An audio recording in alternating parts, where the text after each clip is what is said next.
राकेश रात 10 बजे की ट्रेन पकड़कर रत्नागिरी के लिए निकला था। वो अगले 2 दिनों में नई नौकरी ज्वाइन करना चाहता है। राकेश इकलौता लड़का था। उसे अपने माता पिता की जिम्मेदारी का एहसास था। वह कभी किसी लफड़े में नहीं पड़ता था। वो बस अपने काम पर ध्यान देता था। सरल स्वभाव के इस राकेश को कोई लत नहीं थी। उसे सिर्फ तंबाकू की लत थी। उसका तंबाकू के बिना पत्ता भी नहीं हिल सकता। उसका दिन तंबाकू से शुरू होता था और तंबाकू के साथ समाप्त होता था। उसे हाल ही में रत्नागिरी के जिला बैंक में वरिष्ठ क्लर्क के रूप में नियुक्त किया गया था और उसको रहने के लिए बैंक द्वारा घर प्रदान किया गया था, इसलिए कोई समस्या नहीं थी। खाना खत्म हो गया, गाड़ी चल पड़ी। अब उसने जेब में हाथ डाला और सोचा कि हमेशा की तरह तंबाकू सुलगा लूं और गाने सुनते हुए सफर का लुत्फ उठाऊं। और उसने देखा कि कुछ देर पहले स्टैंड पर पानी की बोतल खरीदते समय उसने जो तंबाकू की पुड़िया खरीदी थी वह जल्दी में वही छूट गई थी। अब गाड़ी उमरज के बिना रुकने वाली नहीं थी। गाड़ी अभी भी 3 घंटे दूर थी और तब तक सब वहाँ की दुकानें बंद रहेगी। अब वो ये सोचकर बेचैन होने लगा कि यह 8 घंटे का सफर कैसे तय किया जाए। वो घड़ी की तरफ देखने लगा। तंबाकू की तलब उसे शांत बैठने नहीं दे रही थी। बस में ज्यादा यात्री नहीं थे और जो थे वे भी आधी नींद में। आखिरकार उसे हिम्मत मिली और उसने कंडक्टर ड्राइवर से पूछा कि तंबाकू है क्या, लेकिन वो भी तंबाकू का सेवन करने वाला नहीं था। किसी तरह समय गुजारते हुए आखिरकार उमरज स्टैंड पर आ ही गया। गाड़ी 15 मिनट के लिए रुकने वाली थी। राकेश जल्दी से नीचे उतरा, इधर उधर देखा, लेकिन सभी दुकानें बंद थी। पूरी जगह सुनसान थी। स्टैंड पर 2 बसें खड़ी थी। वो रात की बसें थी। राकेश की बस में 8-10 यात्रियों के अलावा स्टैंड पर कोई नहीं था। रात के 2:30 बजे थे। तंबाकू के बिना 5 घंटे और गुजारना राकेश के लिए जान ले रहा था। उसने चारों ओर देखा। उसने 15 मिनट में से 10 मिनट खो दिए थे। आखिरकार सार्वजनिक शौचालय में गया, फ्रेश हुआ और बाहर आया। उसका गुस्सा भड़कने लगा था। वह अपनी ही लापरवाही को कोस रहा था। उसकी माँ का एक साधारण पूड़ी ठीक से नहीं रखी जा सकती, चलाए बैंक संभालने। राकेश मन ही मन बड़बड़ाते हुए और एसटी की ओर चल पड़ा। क्या आपको पूड़ी चाहिए सर? राकेश को पीछे से किसी की आवाज सुनाई दी। वह सबसे पहले पीछे मुड़ा। 70 साल के आसपास का एक बूढ़ा आदमी ग्रामीण पोशाक पहने खड़ा था। हाँ, आपके पास है? राकेश खुश होकर कहता है। हाँ, लेकिन यहाँ नहीं, मेरी टपरी वहाँ पीछे है। आदमी बोला, प्लीज कुछ करो, तुम चाहो तो एक पूड़ी का डबल दाम लो। राकेश गिड़गिड़ाने लगा। बूढ़ा आदमी आगे चलने लगा और राकेश उसके पीछे। धीरे धीरे वे दोनों स्टैंड के पीछे की तरफ चले गए। वहाँ एक पुरानी टपरी थी। बूढ़ा आदमी टपरी के अंदर गया और 5 मिनट तक नहीं आया। इधर रात का समय था। ड्राइवर कंडक्टर ने इस गलतफहमी में बस चला दी कि सभी यात्री आ गए हैं। राकेश टपरी के बाहर इंतजार कर रहा था। 10 मिनट बाद बूढ़ा बाहर आया। सॉरी सर, मुझे लगता है कि लड़का सारा सामान ले गया है। शट। राकेश तंगा कर एसटी की ओर आने लगता है, लेकिन एसटी पहले ही जा चुकी थी। उसकी माँ का बस अब यही बाकी रह गया था। राकेश परेशान था। सुबह के 3 बजे थे। एक सुनसान एसटी स्टैंड। वो अकेला खड़ा था। उसे सामान की चिंता नहीं थी। रत्नागिरी स्टैंड परिचित होने के कारण सामान नहीं खोएगा, लेकिन अब बड़ा सवाल यह था कि वहाँ कैसे पहुँचा जाए, क्योंकि अगली बस 6 बजे थी। क्या जनाब, एसटी चूक गई? वही बूढ़ा आदमी था। दरअसल राकेश के मुंह से गालियाँ निकल रही थी, लेकिन उनकी उम्र को देखते हुए राकेश चुप बैठा। सर, मैं मानता हूँ कि मेरी वजह से आपकी एसटी मिस हो गई। अगर आपको इतना बुरा लगता है तो आपको मुझे गाली देनी चाहिए, लेकिन मेरी उम्र देखकर आप चुप है, ये उसे कैसे पता चला? सर, इस एसटी स्टैंड पर पूरी रात मत रुको, यह एक भयानक जगह है। राकेश जो पहले से ही नाराज था, राकेश को इन बातों पर थोड़ा और भरोसा था। उसने बूढ़े आदमी की ओर देखा और कहा, आप क्या कहना चाहते हैं? आप जो सोच रहे हैं वही मेरा मतलब है। यहाँ भूतों का राज चलता है, इसलिए यहाँ रात के ड्राइवर और कंडक्टर भी रात में पड़ोसी गांव में शरण लेते हैं। राकेश के मन में डर के बादल उमड़ने लगे। लेकिन फिर आप यहाँ कैसे? सर, हम यहाँ के मूल निवासी हैं, वह हमें परेशान नहीं करते। लेकिन फिर अब मैं क्या करूँ? अगली बस 6 बजे है। राकेश के शब्दों में मद्य की गुहार थी। देखो, अगर तुम सहमत हो तो मेरा घर यही है। हमारा गांव 2 मील दूर है। चाहो तो 5:30 बजे तक रुको, फिर मैं अपने लड़के से कहता हूँ कि वह तुम्हें यही छोड़ दे। रात को यही रुक जाओ। राकेश को लगा कि उसकी सलाह सही है। ठीक है, चलो।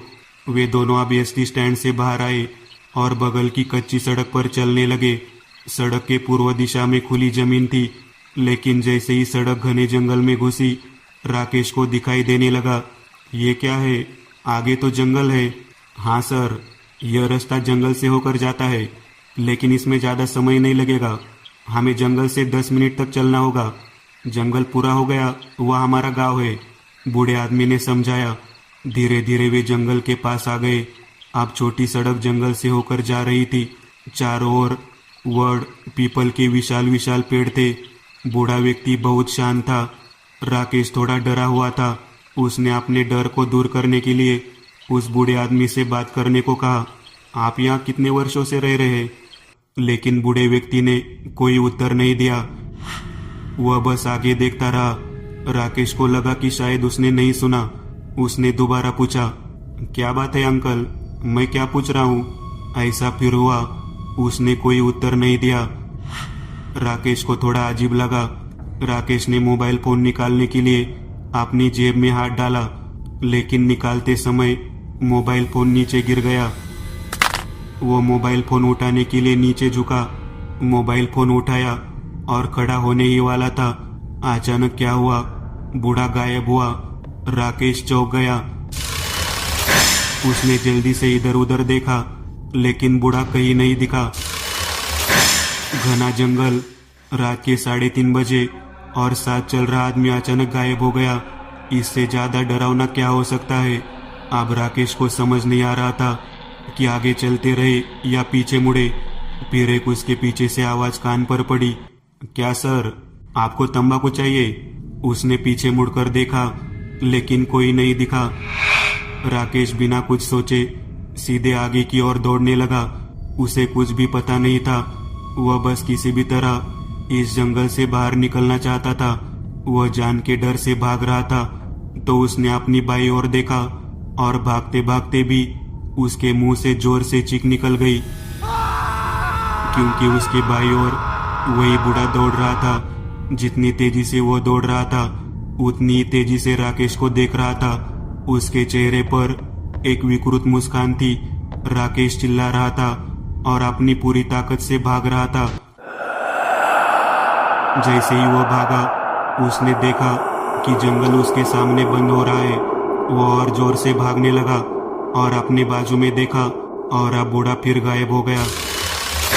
राकेश तेजी से दौड़ता हुआ रास्ते से घनी झाड़ियों से बाहर आ गया था।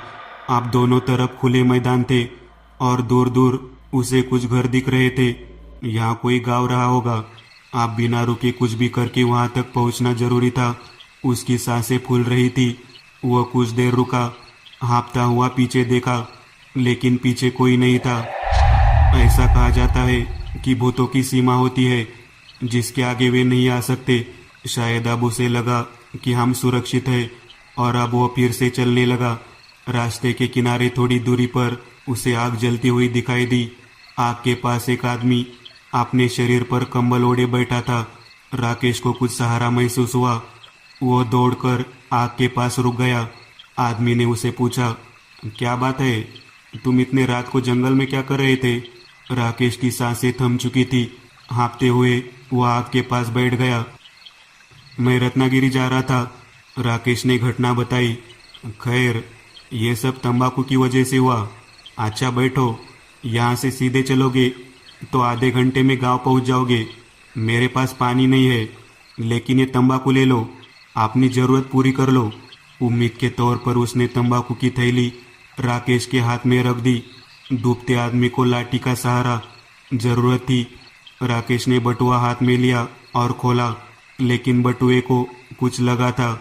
उसने बटुआ खोला और तंबाकू हाथ में लेने की कोशिश की, लेकिन उसके हाथ में कुछ और आ गया। राकेश ने आग की रोशनी में बटुआ पकड़ लिया और वो हैरान रह गया। वो बटुआ खून से लथपथ था और उसके हाथ में जो वस्तु थी वह कोई और नहीं बल्कि खून से लथपथ इंसान के कान का एक टुकड़ा था। राकेश ने जल्दी से बटुआ गिरा दिया और पीछे हट गया। उसने डर से कांपते हुए आदमी की ओर देखा। आदमी ने अपने चेहरे से कंबल हटा दिया और राकेश को झटका लगा कि वह वही बूढ़ा आदमी था। तंबाकू ले और अपनी भूख मिटा, वो विकृत मुस्कान के साथ कहने लगा। राकेश जान हथेली पर लेकर उस गांव की ओर भागने लगा। थोड़ा आगे आकर उसने पीछे मुड़कर देखा। आग और कंबल अभी भी दिख रहे थे, लेकिन आदमी वहां नहीं था। राकेश अपनी जान हथेली पर लेकर भाग रहा था। धीरे धीरे राकेश गांव के करीब आने लगा। वह उस गांव की सीमा के पास पहुंचा। उसने पीछे मुड़कर देखा तो कोई वापस नहीं आ रहा था। उसने घड़ी देखी तो 4 बज रहे थे। अब उसे सुबह तक यही रुकना सुरक्षित लगा। उसने गांव की सीमा पार की और गांव में प्रवेश कर गया। गांव की सड़कों पर रोशनी नहीं थी, लेकिन हर घर के बाहर शीशे की चिमनी जल रही थी, जिससे थोड़ी सी रोशनी मिल रही थी। सारा गांव सो रहा था और सड़क पर एक तितली भी नहीं थी। भागते भागते थक कर राकेश एक घर के बाहर स्टूल पर बैठ गया। उसने सड़क के दोनों ओर देखा और पाया कि सब कुछ सुनसान था। तभी उस घर से आवाज आई। कौन है? यह किसी महिला की आवाज थी। आवाज से साफ लग रहा था कि वह कोई बूढ़ी औरत होगी। कोई नहीं, मैं तो एक यात्री हूँ। रास्ता भटक गया हूँ, चलते चलते थक गया हूँ, बस बैठा हूँ। उधर से राकेश ने जवाब दिया। अंदर आ जाओ, बाहर इंतजार मत करो। अंदर से आवाज आई। राकेश उठकर दरवाजे के पास गया। दरवाजा खटखटाने ही वाला था, लेकिन दरवाजा खुल गया था। अंदर अंधेरा था। दादी, आप कहाँ हैं? राकेश ने आवाज दी। मैं यहाँ हूँ। अंदर के कमरे से आवाज आई। राकेश ढूंढते हुए उस कमरे तक आया। उसने कमरे के दरवाजे से अंदर देखा। एक बूढ़ी औरत लकड़ी की कुर्सी पर बैठी थी। उसकी कुर्सी खिड़की के पास थी और वो खिड़की से बाहर देख रही थी। सामने एक बिस्तर था। बिस्तर पर कोई औरत सो रही थी। उसका शरीर ढका हुआ था। उसका चेहरा नहीं दिख रहा था। तुम इतनी रात को यहाँ कैसे आए?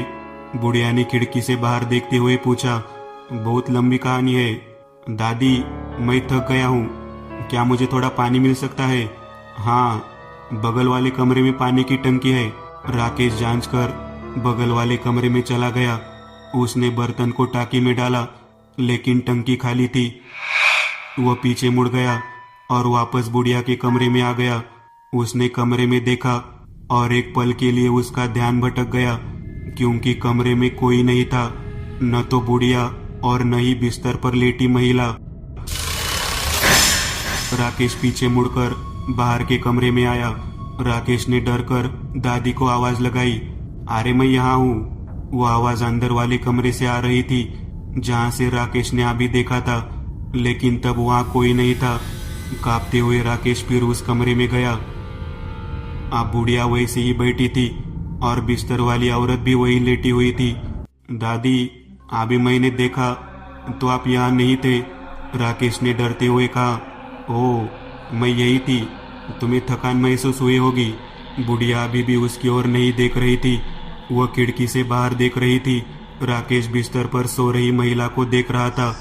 कमरे में चिमनी की हल्की रोशनी थी, इसलिए चेहरा ठीक से नहीं दिख रहा था। दादी, मैं बाहर आंगन में सो रहा हूँ, सुबह चला जाऊंगा। राकेश कमरे से बाहर आ गया। तभी एक ठंडा हाथ उसकी पीठ पर लगा और आवाज सुनाई दी। अरे रुको। राकेश ने चौंक कर पीछे देखा तो उसका सिर सुन्न हो गया। वह महिला जो इतनी देर तक बिस्तर पर सोई थी, इसका मतलब है कि वह वही बूढ़ी थी, लेकिन वो भी खिड़की पर बैठी थी। राकेश स्तब्ध खड़ा उन दोनों को एक साथ देख रहा था। बुढ़िया जो कई बार खिड़की से बाहर देख रही थी, धीरे धीरे अपना सिर घुमाकर राकेश की ओर देखकर तिरछी नजर से मुस्कुराने लगी और उसके कंधे पर हाथ रखे उसकी प्रतिकृति भी तिरछी नजर से मुस्कुराने लगी। राकेश को होश आया और वह उसका हाथ झटकते हुए घर से निकल गया। वह उस घर से निकलकर गांव के अंदर भाग गया। उसने पीछे मुड़कर देखा, दोनों घर के गैलरी में आए और उसे देख रहे थे। वह भागकर गांव के अंदर आया। हर तरफ वही भयानक सन्नाटा था। उसने इधर उधर देखा, फिर उसने घड़ी की ओर देखा तो 4:30 बज रहे थे। उसका गला प्यास से सूख रहा था और उसने देखा कि एक नल खुला हुआ है। वह दौड़कर उसके पास गया। उसने जी भर के पानी पी लिया। आज वह तंबाकू की मामूली लत के कारण मर रहा था। आज वह अपने जीवन की सबसे बुरी रात का अनुभव कर रहा था। धीरे धीरे घड़ी 5 के करीब पहुंच रही थी। तभी सामने वाले घर से एक व्यक्ति हाथ में दूध की बड़ी केतली लेकर निकला। उसने राकेश की तरफ देखा, लेकिन बिना ध्यान दिए वह नल के पास आ गया और केतली धोने लगा।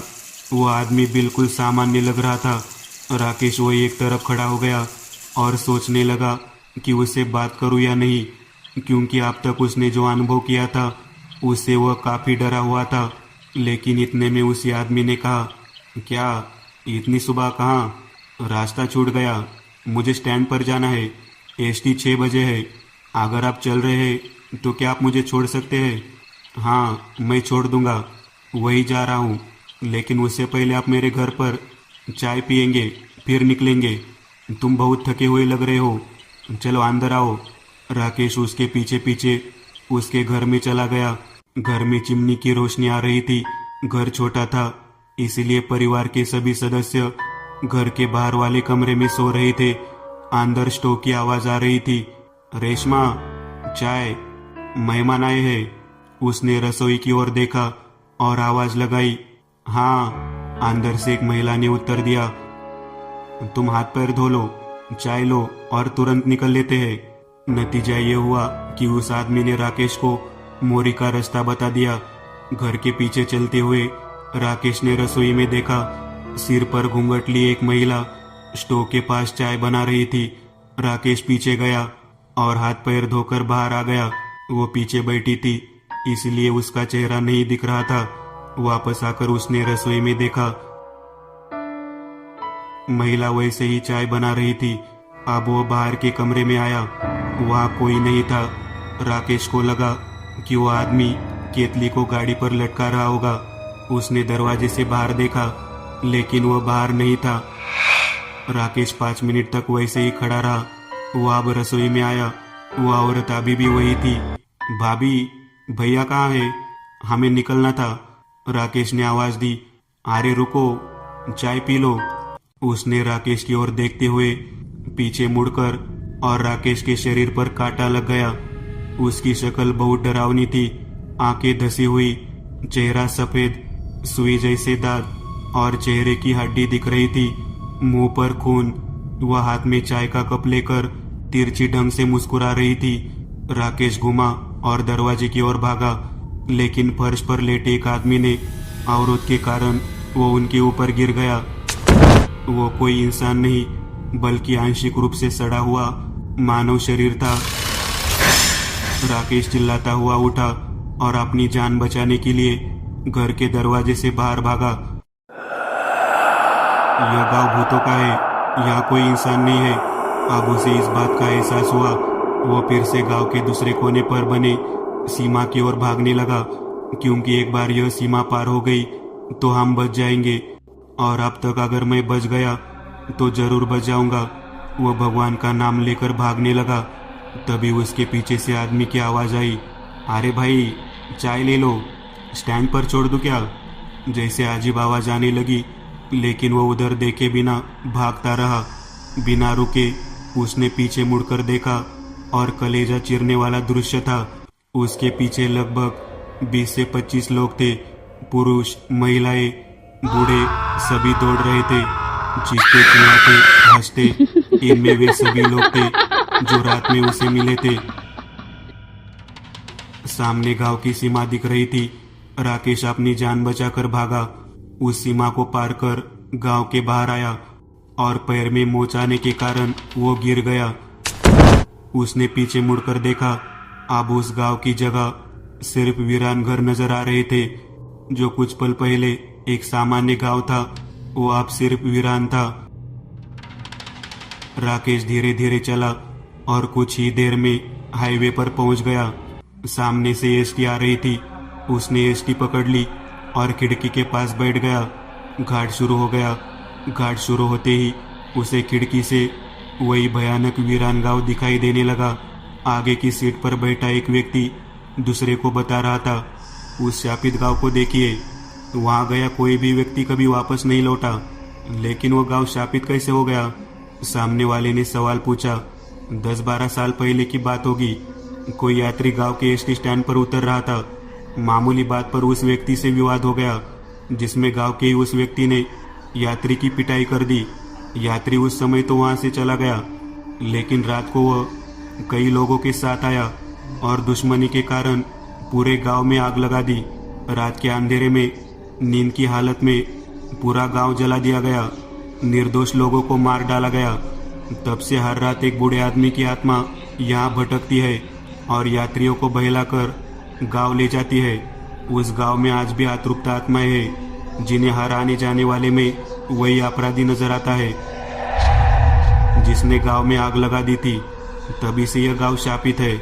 उस दिन के बाद राकेश ने हमेशा के लिए तंबाकू छोड़ दी, क्योंकि इस लत की तलब उसे मौत के कगार पर ले गई थी।